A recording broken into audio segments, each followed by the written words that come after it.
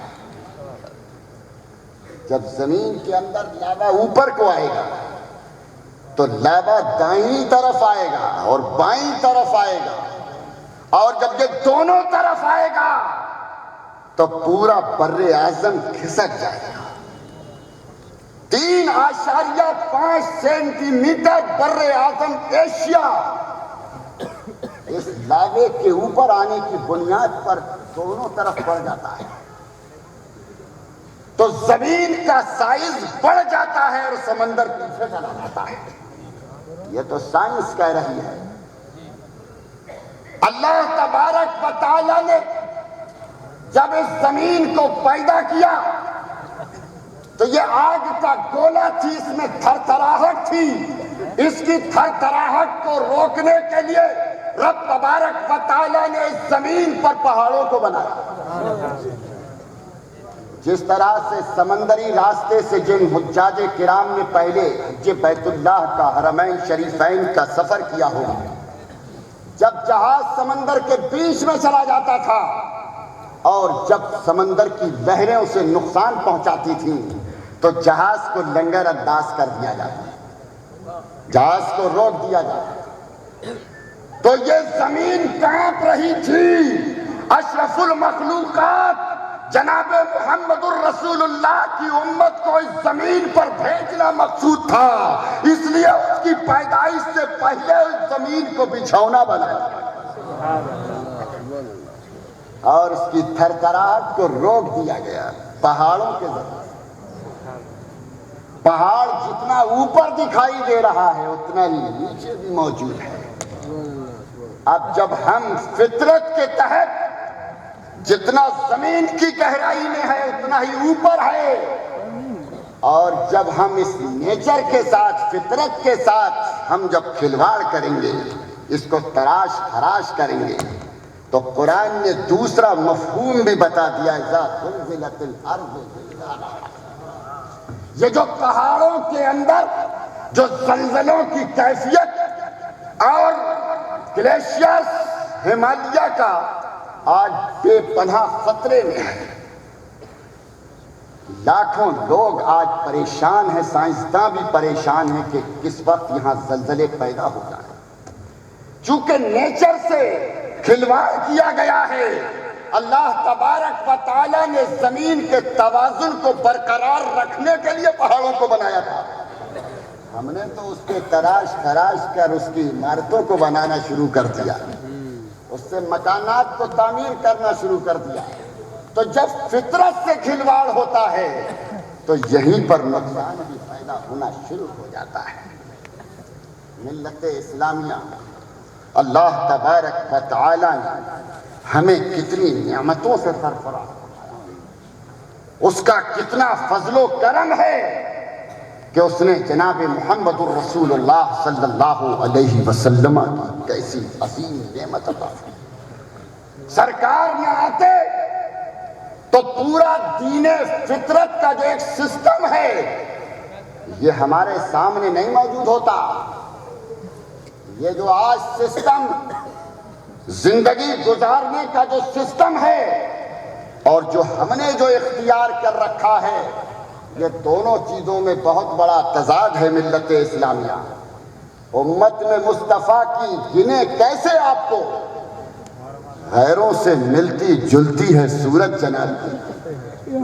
نصرانیوں کے رنگ میں ڈوبے ہوئے ہیں ہم. تعلیم کیا یہی ہے رسالت مآب کی؟ نہ ہمیں کھانے کا طریقہ معلوم. کھانے کے لیے بیٹھیں گے تو ہمیں یہی پتہ نہیں ہے کہ کھانے کا طریقہ کیسے. سنت مصطفیٰ کیا ہے؟ ارے اسرائیل نے آج ہمارے ساتھ میں تحقیق کرنے کے بعد میں ہمارے ریفارمر جناب محمد الرسول اللہ صلی اللہ علیہ وسلم کی ایک ایک سنت پر آج ریسرچ کرنے کے بعد میں اس کے خلاف قانون پیدا کر دیا. اور جو امت محمد صلی اللہ علیہ وسلم کو مصطفیٰ کے نقش قدم پر چلنا چاہیے تھا، آج وہ یہودیوں کے راستے پر چل پڑے. مسلمان کے گھر آج اسٹینڈنگ میں کھانا شروع ہو گیا ہے. کیوں صاحب؟ کبھی غور کیا؟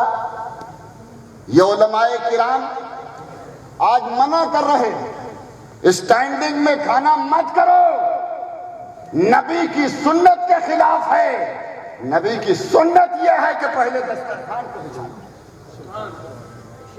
دسترخوان کی کیا اہمیت ہے؟ جس گھر میں دسترخوان کو بچھا دیا جاتا ہے، اسرائیلیوں نے تو سوچا کہ یار یہ دسترخوان کے تو بڑے فوائد ہیں، لہذا مسلمان کو اس سنت سے دور کر دو. دسترخوان جب مومن کے گھر میں بچھ جاتا ہے تو اس کے گھر کی روزی کبھی تنگ نہیں ہوتی. یہ میں نہیں کہہ رہا ہوں. دسترخوان بچھاؤ گے تو روزی میں وسعت پیدا ہو جائے گی. حضرت انس ابن مالک رضی اللہ تعالی عنہ ارشاد فرماتے ہیں، جب سرکار مدینہ صلی اللہ علیہ وسلم جب کھانا استعمال کرتے تھے تو دسترخوان بچھایا جائے، اور سرکار دو عالم صلی اللہ علیہ وسلم اس دسترخوان سے کبھی کبھی اپنے دست مبارک کو بھی ٹچ کر لیا کرتے تھے، کپڑے کو، کبھی اسے اپنے منہ پر بھی لگا لیا کرتے تھے. توجہ ہے؟ کبھی منہ پر بھی لگا لیتے تھے. حضرت انس ابن مالک رضی اللہ تعالی عنہ نے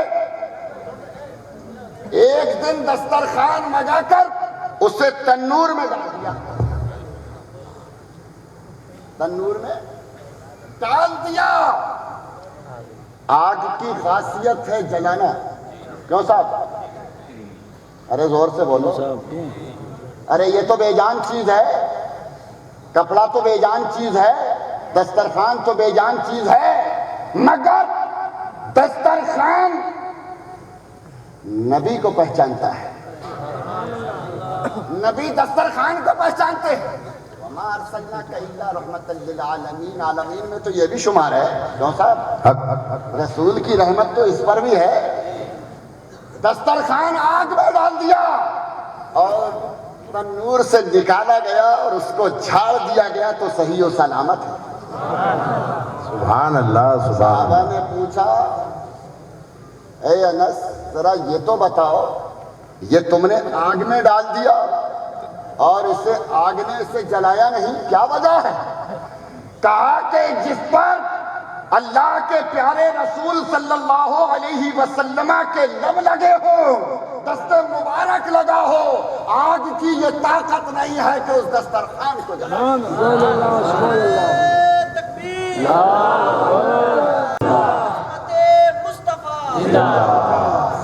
یہ نسبت کا معاملہ ہے. رومال کو دسترخوان کو نسبت ہوئی رسول سے. ارے جب ایک بے جان چیز کو نسبت ہو جائے رسول سے تو اسے آگ نہیں جلا سکتی, اور جب تمہارا تعلق رسول سے ہو جائے, جب تمہارا تعلق آل رسول سے ہو جائے تو خدا کی قسم دنیا کی یہ طاقت نہیں ہے کہ وہ مسلمان کو صفحہ ہستی سے مٹا سکے. دنیا کی طاقت تمہیں نہیں مٹا سکتی. اگر تمہاری نسبت مضبوط ہونا چاہیے, یقین مضبوط ہونا چاہیے, مضبوطی سے نسبت قائم کرو. سرکار مدینہ یہودیوں نے سوچا کہ بھئی یہ دسترخوان جب بچھتا ہے مسلمان کے یہاں تو ایک دسترخوان بچھانے پر دسیوں سنتیں مسلمان دعویٰ تو کر رہا ہے رسول سے محبت کا, رسول سے عشق کا دعویٰ کر رہا ہے, اور عمل اس کا بالکل سنت کے خلاف ہے. دسترخوان بچھ گیا اور دسترخوان بچھنے کے بعد میں اس پر نمک رکھنا, ذرا زور سے بولو, سننا ہے. نمک سے شروع کرو اور نمک پر ختم کرو, یہ بھی رسول کی سنت ہے. کیوں؟ آج سائنس کا جب میں ایک دن مطالعہ کر رہا تھا اس سلسلے میں کہ یہ نمک سے شروع کرو نمک پر ختم کرو, کیا ریزن ہے؟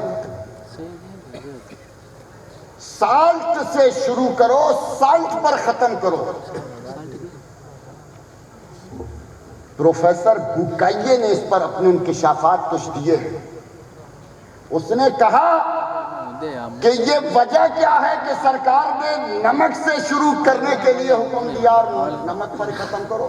دسترخوان پر نمک رکھو, یہ نبی کی سنت, ہم مسلمانوں نے چھوڑ دیا. کیوں صاحب؟ اسٹینڈنگ میں جب کریں گے تو نمک رکھنے کا سوال ہے. یہ یہودیوں کا طریقہ ہے.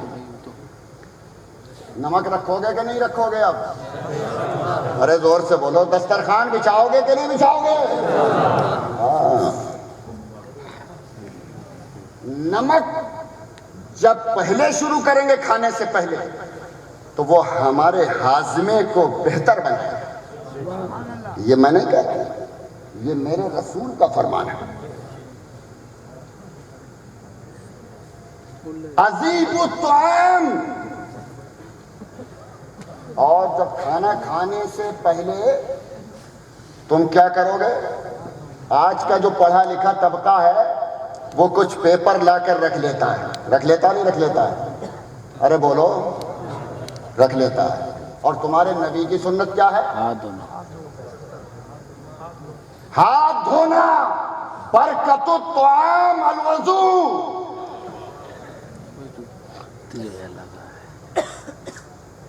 کھانے کی برکت کیا ہے؟ ہاتھ دھونا. ہاتھ دھو. کیوں دھو؟ میں غور کر رہا تھا کہ اس میں بھی کوئی سائنس کا پہلو ہوگا. وجہ کیا ہے؟ تو ٹیکنالوجی نے جواب دیا اس لیے کہ ہم آج اس زمانے کے اندر جو پولوشن ہے نہ جانے یہ ہاتھ کہاں کہاں گزرا,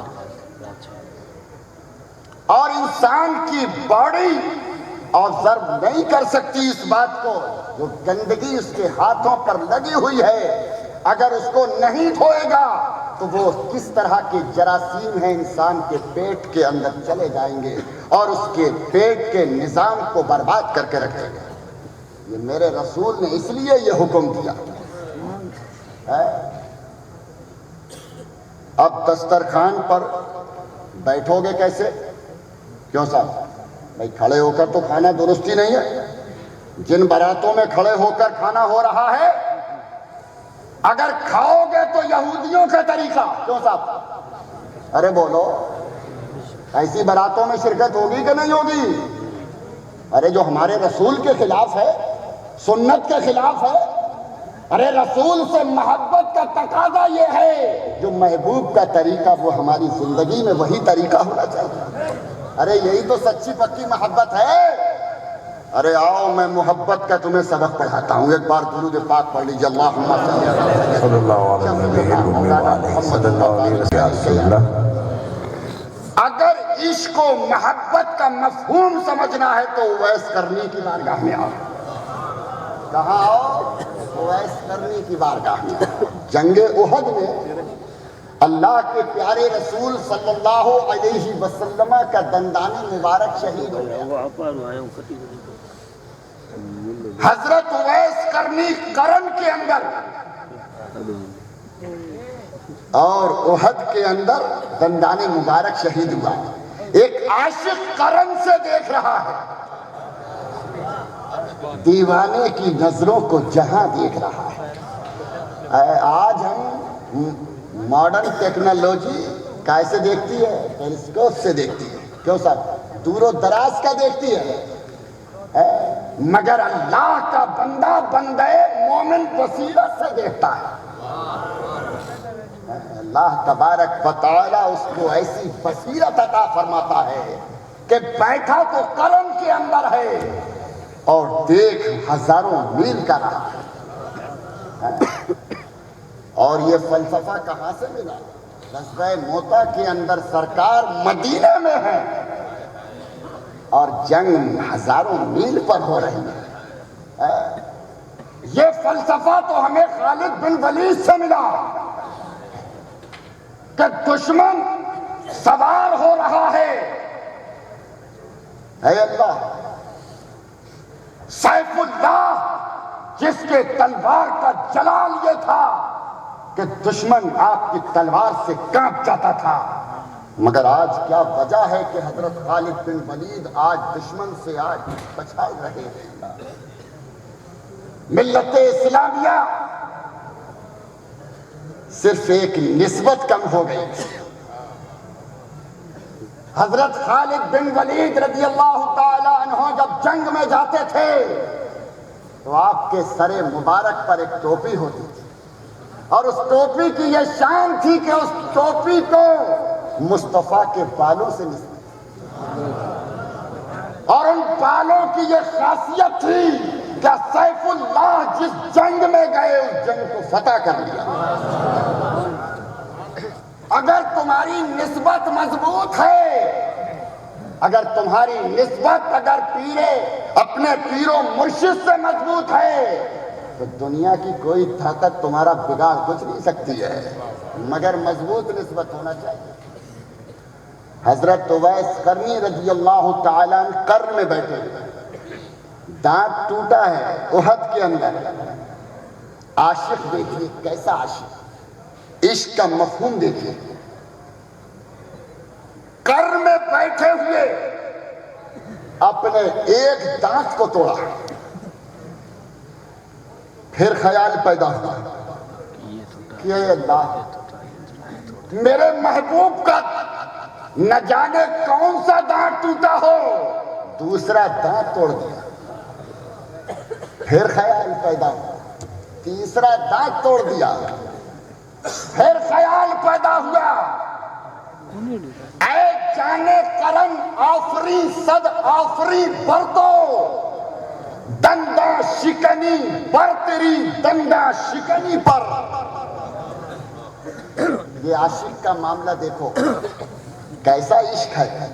ایک توڑا کہ دو توڑے، تین توڑے، چار توڑے، عشق رسول میں مخمور ہو کر پورے 32 دانت توڑ کر منہ سے باہر کر دیا. تاریخ کے اوراق اس بات پر شاہد عدل ہے، حضرت اویس کرنی کے 7 مرتبہ دانت پیدا ہوئے. 7 مرتبہ مرتبہ دانت پیدا ہوئے اور عشق رسول کے خمار میں ڈوب کر ایک عاشق نے 7 مرتبہ اپنے دانتوں کو نکال کر باہر کر دیا، نہ جانے میرے محبوب کا کون سا دانت تھا۔ دندا شکنی پر تیری دندا شکنی پر 1 مرتبہ توڑا، 2 مرتبہ توڑا، 3 مرتبہ توڑا، 4 مرتبہ۔ اے دانت، تجھے منہ میں رہنے کا حق نہیں ہے جب میرے رسول کے دانت نہ رہا۔ ادھر یہ عاشق کا معاملہ ہے، ادھر رب کائنات کی رحمت کو جوش آ گیا۔ اے جبرائیل جاؤ، ایک عاشق رسول نے مصطفیٰ کے عشق میں ڈوب کر اپنے دندان کو باہر نکال دیا۔ 1 بار نکالا، 2 بار نکالا، 3 بار نکالا، 7 مرتبہ دانتوں کو نکال دیا۔ کیا کھائے گا؟ جاؤ کیلے کا درخت لے جاؤ۔ ارے زور سے بولو، کیلے کا درخت لے جاؤ۔ جب دانت ہوتا ہے تو ہر چیز کاٹ لی جاتی ہے، مگر عاشق رسول کا تو دانت ہی نہیں ہے، لہذا کیلے کو لے جاؤ۔ کیلا تو بغیر دانت کے بھی کھایا جا سکتا ہے۔ یہ کیلے کی نعمت یہ رب کائنات کی ایک عاشق کے لیے ایک تحفہ ہے۔ ملت اسلامیہ یہ عشق ہے، اور دوسرا عشق کا مفہوم اور بتاتا ہے۔ مدینہ منورہ سے یتیموں کا مصر سے کچھ سامان ایک کشتی میں چلا، یتیموں کے مدینے کے یتیموں کے لیے۔ کس کے لیے چلا؟ مدینے کے یتیموں کے لیے چلا۔ سمندر کے اندر جب جہاز پہنچا، جب پہنچتا ہے تو طوفان اپنی لہروں کے اندر اس کے گرفت میں لے لیتا ہے۔ حضرت حبیب رضی اللہ تعالی عنہ اس کشتی کے نگراں ہیں، سارا سامان ان کی سرپرستی اور نگرانی میں جا رہا ہے، یتیموں کے لیے، مدینے کے یتیموں کے لیے جا رہا ہے۔ یکایک ہوا مخالف ہوئی اور جہاز پانی کے اندر جانے لگا۔ آپ نے دیکھا ایک شخص بڑی تیزی کے ساتھ اونٹ کی کھال پہنے ہوئے، جسم پر پیبند لگے ہوئے، بال بکھرے ہوئے، سمندر کی لہروں پر دوڑتا ہوا چلا جا رہا ہے۔ سمندر پر دوڑتا چلا جا رہا ہے۔ حضرت حبیب رضی اللہ تعالی عنہ نے فرمایا، ارے اے شخص، کیا تمہیں یہ نہیں معلوم ہے کہ یہ مدینے کے یتیموں کا سامان ہے اور یہ غرق ہو رہا ہے؟ اور جو اونٹ کی کھال پہنے ہوئے ہے اس نے پانی کے اوپر نماز کے لیے نیت باندھی۔ سبحان اللہ۔ سمندر ٹھاٹے مار رہا ہے، کشتی ڈوب رہی ہے، اور اللہ کا مقدس بندہ اونٹ کی کھال پہنے ہوئے نماز ادا کر رہا ہے۔ ارے پہلے تم اللہ کے فنا فی اللہ کی منزل تک تو پہنچو، فنا فی المرشد، مرشد سے اپنی مضبوط نسبت کرو تو پیر کا تصرف سے مالا مال ہو جاؤ۔ کوئی مشکل نہیں آئے گی، مشکل جب آتی ہے جب نسبت میں کہیں کمزوری ہوتی ہے۔ جی تو ملت اسلامیہ ادھر نماز 2 رکعت نماز سے اس اللہ کے ولی نے اپنی سلام پھیرا ہے، السلام علیکم ورحمۃ اللہ، السلام علیکم ورحمۃ اللہ، اتنا کہا ہے۔ حضرت حبیب رضی اللہ تعالی عنہ نے فرمایا کہ حضور، ہمارا جہاز، ہمارا یہ کشتی ڈوب رہی ہے، مدینے کے یتیموں کا سامان ڈوب رہا ہے۔ اس اللہ کے ولی نے کیا کہا؟ سنہرے حروف سے تحریر کے قابل ہے یہ جملہ، کہا کہ اے حبیب، دنیا کو چھوڑ دو، دنیا کو چھوڑ دو، دنیا کا لالچ دل سے نکال دو، اور سمندر کی سطح پر دوڑتے ہوئے چلے آؤ۔ اللہ اکبر اتنا کہا ہے تو حضرت حبیب رضی اللہ تعالی عنہ نے فرمایا، اے شتر کی کھال پہننے والے، میں نے دنیا کو ترک کر دیا، دنیا کو چھوڑ دیا۔ اتنا کہا ہے تو کہا تم سمندر کی لہروں پر دوڑتے ہوئے چلے آؤ۔ یہ اللہ کے بندے جب عشق رسول میں مخمور ہو جاتے ہیں تو دنیا کی ہر شے ان کی مطیع و فرما بردار ہو جاتی ہے۔ یہ اللہ کے بھلیوں کا معاملہ ہے۔ حضرت حبیب رضی اللہ تعالی عنہ جب قریب میں گئے، کہا کہ حضور میں آپ کا اسم شریف معلوم کرنا چاہتا ہوں۔ کہا کہ اس ناچیز کو اویس قرنی کہتے ہیں۔ ارے زور سے کہو، اویس قرنی کہتے ہیں۔ ایک ہی تو تھا مصطفیٰ کا عاشق جس نے عشق کا دعویٰ کیا تھا۔ عشق کا پھر آپ دعویٰ کیجئے، پہلے پتھر کا کلیجہ کیجئے۔ عشق کا دعویٰ کرنا تو بہت آسان ہے، مگر پتھر کا کلیجہ کرنا ہوگا۔ حضرت اویس قرنی رضی اللہ تعالی عنہ کے پاس میں حضرت حبیب جب پہنچ گئے، کہا کہ حضور مدینے کے یتیموں کا مال ہے، یہ ہماری کشتی کو تو نکال دیجئے، کشتی ڈوب گئی۔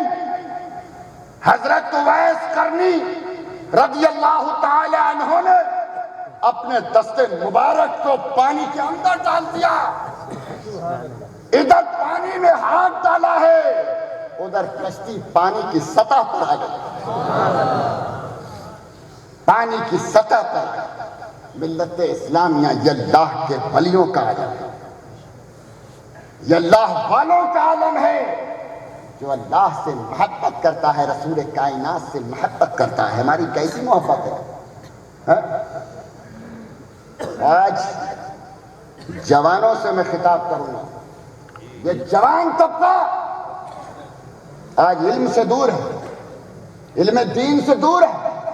آج یہ داڑھی جوان لڑکے خصخاص قسم کی داڑھی رکھ رہے ہیں، پورے ملک میں دیکھ رہا ہوں۔ میں پوچھنا چاہتا ہوں جوانوں سے، یہ کس کا طریقہ؟ ارے یہ نبی کا طریقہ ہوگا تو سیدھی سیدھی کیوں صاحب؟ یہ خاص قسم کی داڑھی، یہ یہودی ہو، نصرانی ہو، اسرائیلی ہو، کوئی ہو اور مسلمان ہو، سب کی ایک سی داڑھی۔ یہ تم کٹ کون سا نکال لائے، کہاں سے لے آئے بھائی؟ یہ تو بتاؤ۔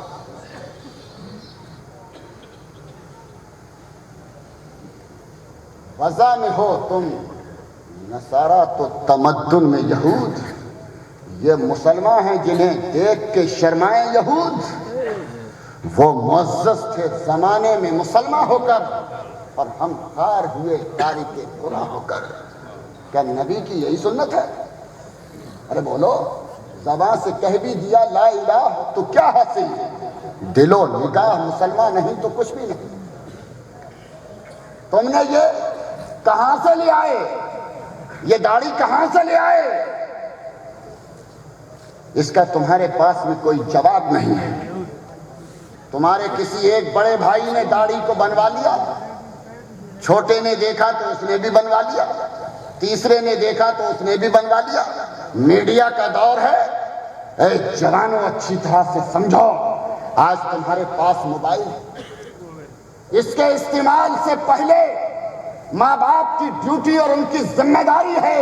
اگر جوان لڑکے کے پاس میں اگر موبائل ہے، اگر وہ گیم کو ڈاؤن لوڈ کر رہا ہے، گیم کھیل رہا ہے، تو یہ مصطفیٰ کی سنت کے خلاف ہے۔ کیا ہے؟ انما الخمر والمیسر والازلام، یہ تو ملت اسلامیہ رجز من عمل الشیطان، شیطان کے کاموں میں سے ہے۔ ہم امت محمد، دعویٰ تو امت محمد کا، اور کام کرے ہم شیطان والے۔ کیوں صاحب؟ لہذا اس موبائل سے یہ ڈاؤن لوڈ کر کے یہ گیم کھیلنا چھوڑ دو، فحش تصویروں کو مت دیکھنا، یہ تمہارے نبی کی سنت کے خلاف ہے۔ غیر محرم کی طرف نگاہ مت اٹھانا۔ تم جو اٹھایا موبائل تو اس میں تصویریں دیکھنا شروع کر دیا۔ کوئی کام کی بات ہے، بات کرو۔ اور ایک چیز اور بتاتا ہوں جوانوں، بڑی تحقیقی چیز بتا رہا ہوں، جوانوں کے اندر آج جو بال کٹانے کا ہیئر اسٹائل ہے، جناب محمد الرسول اللہ کے نقش قدم پر چلو۔ تمہارے رسول نے جس طرح بال رکھے تھے ویسے ہی تو رکھو گے، کیوں صاحب؟ ارے نبی سے الفت تو نبی کے طرز پر ہی تو چلو گے۔ آج جوانوں کے بالوں کو دیکھو کہ ادھر سے بال کٹے ہوئے ہوں گے، توجہ ہے؟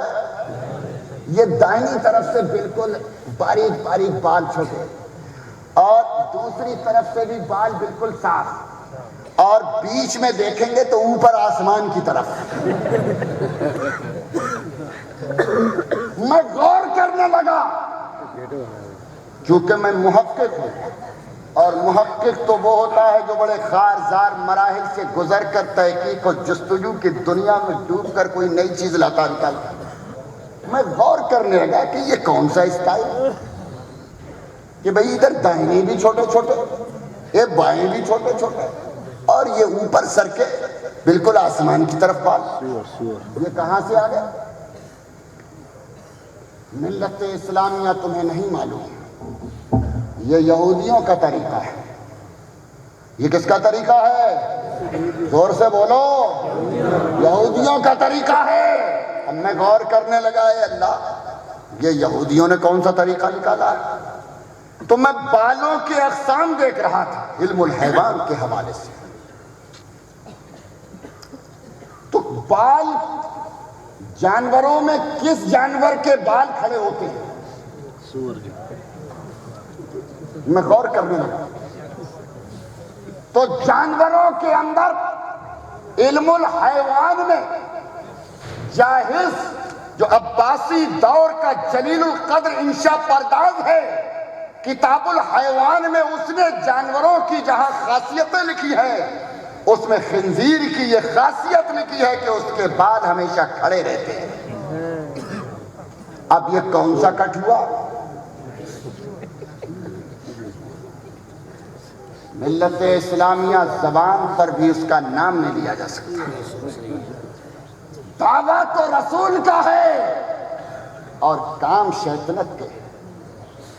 امت میں مصطفیٰ کی گنے کیسے آئے؟ غیروں سے ملتی جلتی ہے صورت جناب کی۔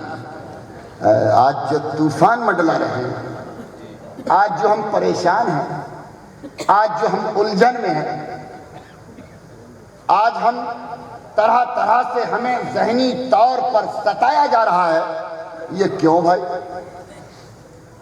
ہم امت محمد ہو کر، ہمارے رب سچا، کتاب اللہ سچی، رسول کائنات سچے، صحابہ سچے، تابعین سچے، تبع تابعین سچے، صوفیاء کرام سچے، اولیاء اعظام سچے، تو پھر یہ معاملہ کہاں سے پیدا ہو رہا ہے؟ کیوں صاحب؟ تو قرآن نے جواب دیا، وَمَا أَصَابَكُم مِّن مُّصِيبَةٍ فَبِمَا كَسَبَتْ أَيْدِيكُمْ۔ جو تمہیں آج دقت ہو رہی ہے، آج جو تمہیں پریشانی ہو رہی ہے، یہ تمہارے نفس کے کرتوت ہیں۔ تم نے غلط کام کیا ہے، نبی کی سیرت کو چھوڑ دیا، نبی کی صورت کو چھوڑ دیا، قرآن کے دامن کو چھوڑ دیا، اسی وجہ سے آج تم پریشان نظر آ رہے ہو۔ ملت اسلامیہ، آج ہم غوث کا دامن بڑی بلند آواز سے کہہ دیں گے نہیں چھوڑیں گے۔ کیوں صاحب؟ یہی تو کہیں گے؟ ارے یہی تو کہو گے؟ غوث اعظم کا مہینہ ہے، غوث آج جب تمہیں رسول سے ہی محبت نہیں، سنت مصطفیٰ کو مضبوطی سے تھامو، اور تمہیں تو بڑا خزانہ دیا گیا، وہ کار نبوت جو آدم علیہ الصلاۃ والتسلیم سے چلا اور چلتے چلتے خاتم الانبیاء تک، اور خاتم الانبیاء کے صحابہ نے اس کار نبوت کو آگے بڑھایا، تابعین نے بڑھایا، تبع تابعین نے بڑھایا، اور دوسری صدی ہجری کے اندر صوفیاء کرام نے اسے آگے بڑھایا۔ کون صاحب یہ صوفیہ کا لفظ کہاں سے آ گیا؟ صوفی کا لفظ کہاں سے پیدا ہوا؟ جب ہم تحقیق میں گئے تو حضرت امیر معاویہ رضی اللہ تعالی عنہ نے سب سے پہلا خط جو مدینے کے گورنر کو لکھا ہے اس میں لفظ صوفی کا استعمال کیا ہے۔ جس کے پاس میں قرآن کا علم ہو وہ صوفی ہے۔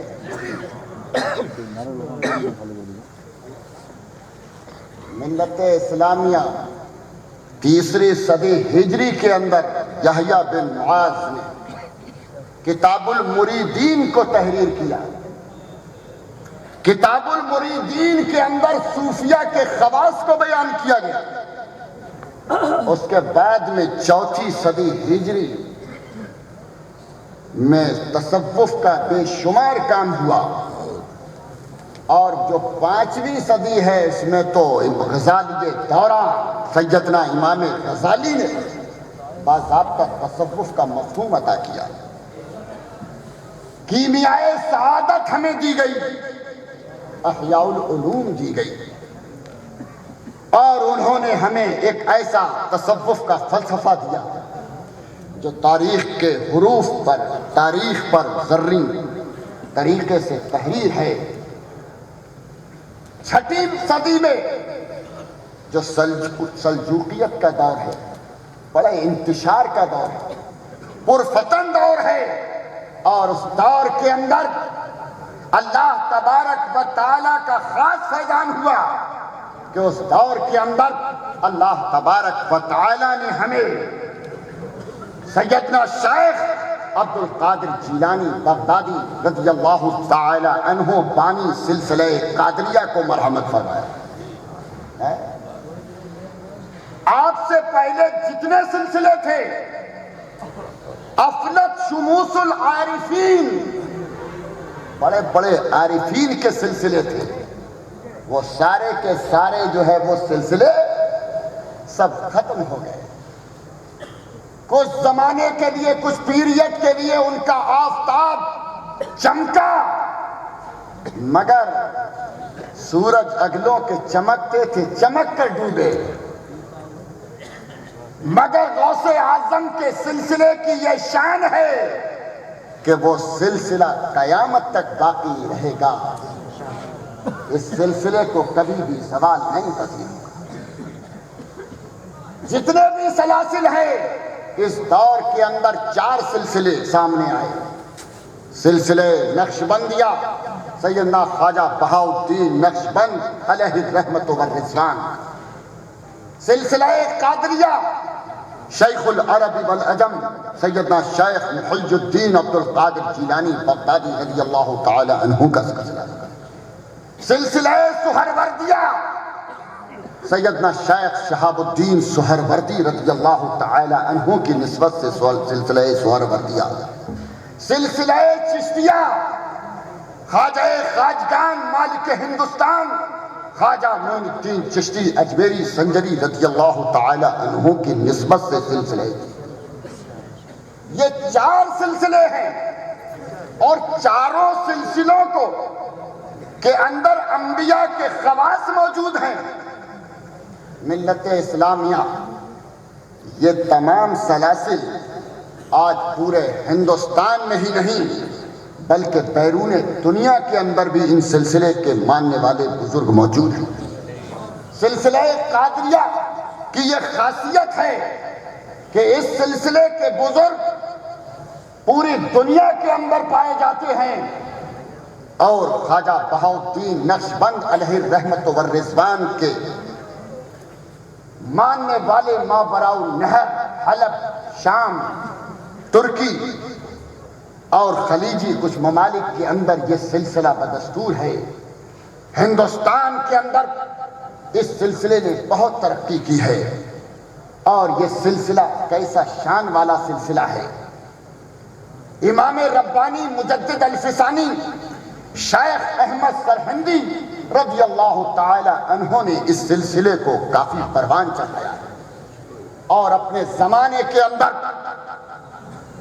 جس طرح کے غوث اعظم کے زمانے میں سلجوقیت نے اپنی جڑوں کو گاڑ کر رکھا تھا، اسی طرح سے ٹھیک جب مجدد الفسانی کا زمانہ آتا ہے تو اس زمانے کے اندر بھی ملت اسلامیہ مغل اعظم کا زمانہ ہے، اکبر اعظم کا زمانہ ہے۔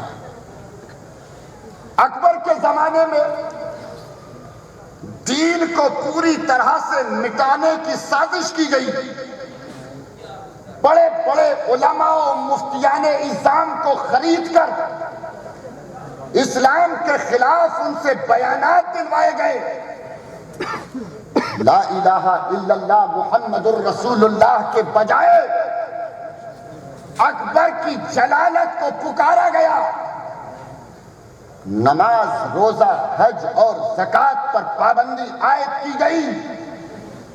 اسلامی رسومات کو جب مٹانے کی بات ہوئی تو ملت اسلامیہ ہندوستان کی سرزمین سے دو طاقتوں نے اکبر کا مقابلہ کیا۔ ایک طاقت بریلی سے اٹھی، سیدنا جلال الدین شاہدانہ ولی علیہ الرحمت والرضوان نے اس کے مصنوعی دین کے قلعے کے خلاف تلوار اٹھا لی، اور نواح سنبل کے اندر نیابت خان جو جلال الدین محمد اکبر کی فوج کا سپہ سالار تھا، اس سے مقابلہ آرائی ہوئی، اور اس مقابلے کے اندر شاہدانہ ولی علیہ الرحمت والرضوان جام شہادت سے سرفراز ہو گئے۔ دوسری طرف امام ربانی مجدد الفسانی شیخ احمد سرہندی نے اکبر اعظم کو، مغل اعظم کو للکار دیا کہ دین اسلام کے اندر یہ رخنہ اندازی یہ برداشت نہیں کی جائے گی، اور اس کے مصنوعی قلعے کی دیواروں کو پاش پاش کر کے رکھ دیا۔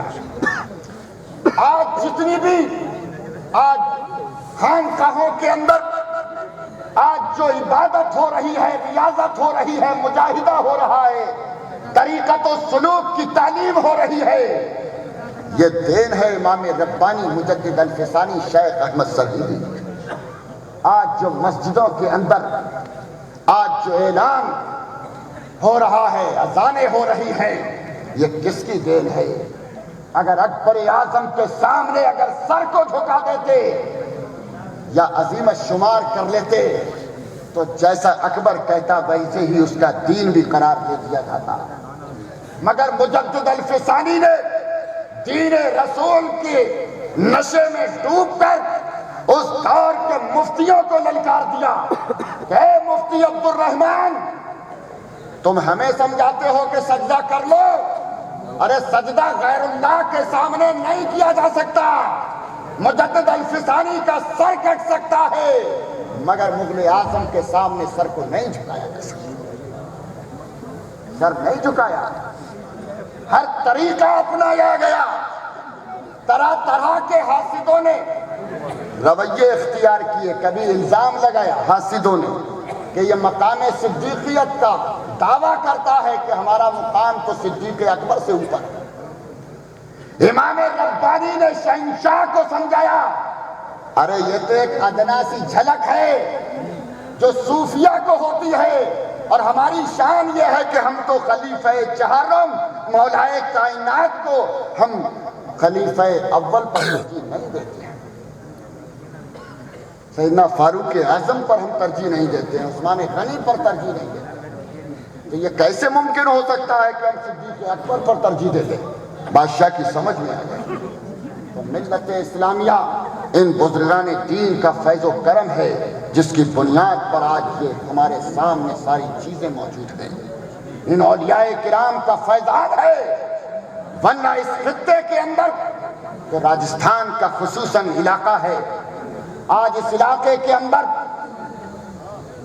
ترمیم چاہتے ہیں خدا کی کتاب میں، اپنے ہی لوگ چہرے چھپا کر نقاب میں، دیکھنے میں تو اپنے بڑے صاف ستھرے کپڑوں میں دکھائی دیں گے، پاجامہ بھی بہت اونچا کر کے باندھیں گے، مگر جن کے چہروں پر یہ نقاب لگی ہوئی ہے انہیں یہ جواب دو، ترمیم جو کرے گا خدا کی کتاب میں، ہم تیغے بے نیام ہیں، اس کے جواب میں ملت اسلامیہ اس سرزمین پر جب خواجہ کے بعد میں جب یہاں قید پیدا ہوا ہے تو اولاد غوث اعظم بدایوں کے راستے سے سوجا شریف کے اندر تشریف لیا۔ سبحان اللہ، نعرہ تکبیر، نعرہ رسالت، سبحان اللہ سبحان اللہ۔ اور کوئی سوچ سکتا ہے کہ اس سرزمین پر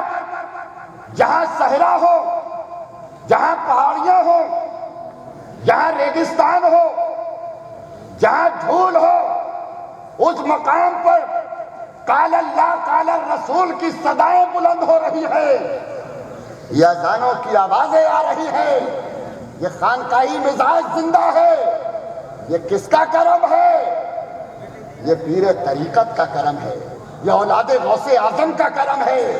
اولاد غوث اعظم نے اس پورے علاقے کو گلزار بنا دیا۔ آج جو مدرسہ جامعہ صدیقیہ ہے اسے دیکھنے کے بعد میں بہت خوشی ہوئی، اس کے نظام کو دیکھ کر بہت خوشی ہوئی۔ اس جامعہ صدیقیہ میں قرآن کریم کی تعلیم ہوتی ہے۔ اے مسلمان، ایک بات تو دماغ سے یہ نکال دو کہ قرآن کی تعلیم سے ہمیں کیا فائدہ ہوگا؟ میں بتا دوں آپ کو، قرآن ہی جامع العلوم ہے، ہم نے اس سے فائدہ نہیں اٹھایا، غیروں نے اٹھایا۔ گرو نانک کے پاس میں ایک شخص آیا، بہت دوڑتا ہوا ہے تیزی کے ساتھ، اور اس نے کہا کہ پیر صاحب ہمیں پانی عطا کر دیجیے۔ گرو نانک نے اپنے خادم کو بلایا اور ایک پیالے میں اسے پانی دے دیا۔ جب پانی دیا تو پانی میں تھوڑا سا بھوسا ڈال دیا۔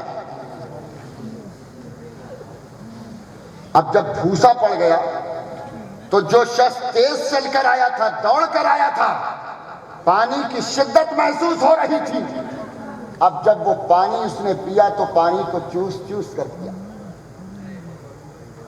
پانی کو چوس چوس کر پیا۔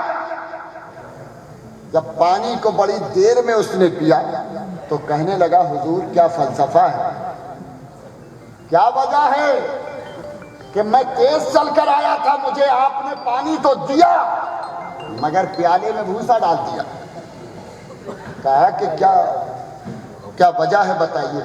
تو گرو نانک نے کہا کہ چونکہ تو تیز چل کر آیا تھا، دوڑ کر آیا تھا، تیرے خون میں حرارت تھی، اگر میں تجھے پانی دیتا اور تو پانی ایک سانس میں پی جاتا تو بلڈ ڈسٹرب ہو جاتا اور تجھے ہارٹ اٹیک ہو سکتا تھا۔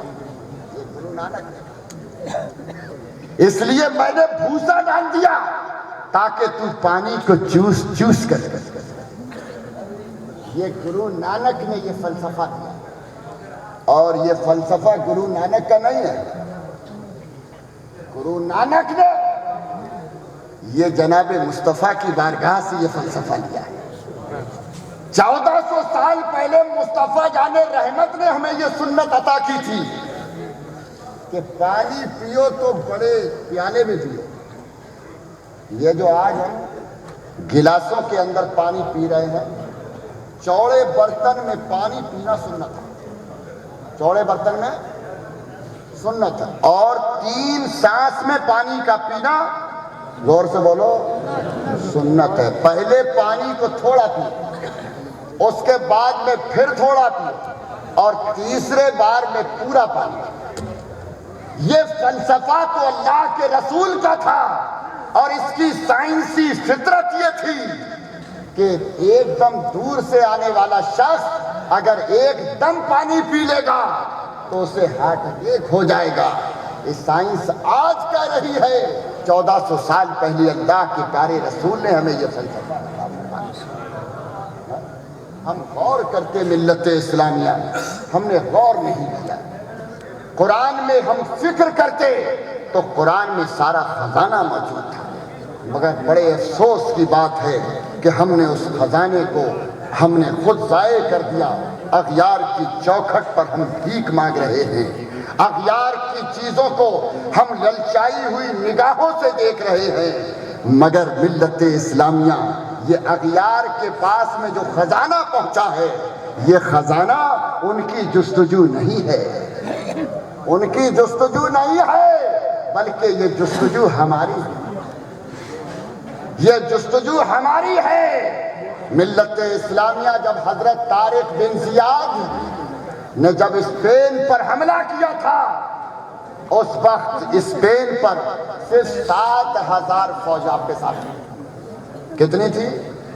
7,000، اور راڈار کی 1,00,000 فوج تھی۔ آپ سوچ سکتے ہیں کہ 7,000 اور 1,00,000، مگر ان کا یقین مصطفیٰ پر تھا، ان کا یقین کامل سرکار دو عالم پر تھا کہ زمانے کا نظام بدل سکتا ہے، مگر سرکار دو عالم کی سنت کبھی بدل نہیں سکتی ہے۔ اسپین پر جب حملہ کیا تو ایک دن جنگ ہوئی، دوسرے دن جنگ ہوئی، تیسرے دن آپ نے ساری کشتیوں کو کھٹا کر کے سب کو پانی کے اندر پھٹوا دیا، جلوا دیا، ختم کر دیا، اور پوری ملت اپنے جنگجو سپاہیوں کو ایک جگہ اکٹھا کیا۔ اے مصطفیٰ جان رحمت کے متوالو سنو، یا ایھا الناس البحر من ورائکم، سمندر تمہارے سامنے ٹھاٹے مار رہا ہے، والعدو امامکم، اور دشمن تمہارے سامنے برسرے پیکار ہے، ولیس لنا واللہ الا الصدق والصبر، اور ہمارے سامنے اب سچائی اور صبر کے سوا کوئی راستہ نہیں ہے۔ اے جانثاران مصطفیٰ، یک بار کی راڈار کی فوج پر حملہ کر، 1,00,000 کی فوج پر حملہ کر دیا، 7,000۔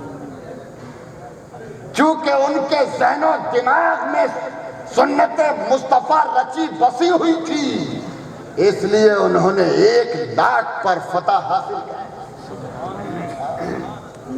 اور موسیٰ بن نصیر نے پورے افریقہ کو اپنی گرفت میں لے لیا۔ ولید کا زمانہ ہے، اور ملت اسلامیہ عبد الرحمن اول، دوم اور سوم، ان تینوں کے زمانے کے اندر اسپین کے اندر کتنی ترقی ہوئی ہے۔ تاریخ کے اوراق کو اٹھا کر دیکھو، یہ دنیا میں جتنی ترقی ہے یہ آج انگریزوں کی دین نہیں ہے، امریکہ کی دین نہیں ہے، برطانیہ کی دین نہیں ہے، یہ انگلینڈ کی دین نہیں ہے، یہ ترقی یافتہ ممالک کی دین نہیں ہے۔ اگر یہ دین ہے ترقی یافتہ ممالک کو، اگر جو ترقی ہوئی ہے، انہوں نے ہمارے سرمایہ افتخار کو چرا لیا ہے، ورنہ ہم پوچھتے ہیں میڈیسن کے اندر یہ جتنے سرجری کے آلات ہیں، آپریشن کے جتنے آلات ہیں، آج کا میڈیسن MBBS ہو یا MS ہو، اس سے پوچھو کہ یہ سرجری کے آلات تم کہاں سے لائے؟ تو آج بھی دنیا کے نصاب کے اندر مسجد نبوی کا وہ مینارہ پکار کر کہے گا کہ یہ سرجری کے آلات یہ امریکہ کی دین نہیں ہے بلکہ ابو القاسم الزہراوی کی دین ہے۔ ملت اسلامیہ یہ علم جغرافیہ یہ کس کی دین ہے؟ یہ جغرافیہ یہ علاقے کے حدود اور علاقے کی جو پیمائش ہے جو آج یہ سائنسداں کر رہے ہیں یہ ان کے باپ کی دین ہے؟ ایسا نہیں ہے۔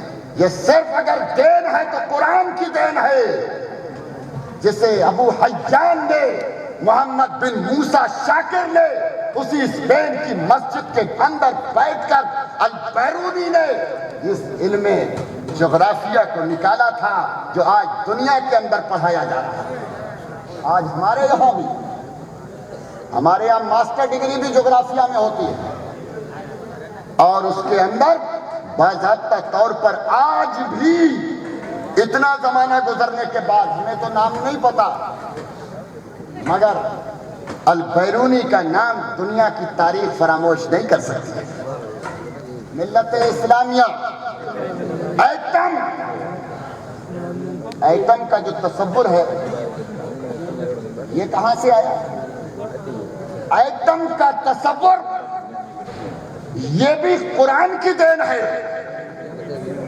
جزء لا یتعزا کیا ڈیوائیڈ ہو سکتے ہیں؟ یہ مفہوم بھی دنیا کو سب سے پہلے اگر کسی نے دیا ہے تو قرآن نے دیا ہے۔ ملت اسلامیہ اچھی طرح سے میڈیسنز کا جو فارمولہ ہے طب نبوی، اگر تم رسول کائنات کی حیات کا اگر مطالعہ کرو تو سارا خزانہ اس کے اندر تمہیں دکھائی دے جائے گا۔ یہ کیمرہ جس سے آج ہم فوٹو کھینچتے ہیں یہ کس کی دین ہے؟ یہ کہاں سے آیا؟ تو ملت اسلامیہ ابو حیان نے پکار کر کہا یہ کیمرہ اور علم نور تو ہماری دین ہے، ہم نے اسے پیدا کیا ہے اسی اسپین کی مسجد میں، مگر وہ اسپین کی شاندار مسجد جو فن تعمیر کا حسین و جمیل دنیا کی تاریخ میں ایک نمونہ تھا، جس مسجد قرطبہ کے میناروں سے دنیا کو روشنی کا اور علم نور کا نالج آف دا لائٹ اس کا تصور ملا۔ آج وہ ملت اسلامیہ مسجد قرطبہ اندر سے ظاہر میں تو مسجد ہے مگر اندر سے ہماری بدعمالیوں کی بنیاد پر گرجا گھر کے اندر تک اس کو چینج کر دیا۔ تباہی کا اپنی پھر کیا گناہ ہے، ہم اپنے کیے کی سزا پا رہے ہیں۔ بھلایا نبی کو تو انجام دیکھو، جو نیچے تھے سر پر چڑھے آ رہے ہیں، زمانہ مٹانے پہ اترا ہوا ہے، ہم اپنے کیے کی سزا پا رہے ہیں۔ وما علینا الا البلاغ۔ السلام علیکم ورحمۃ اللہ وبرکاتہ۔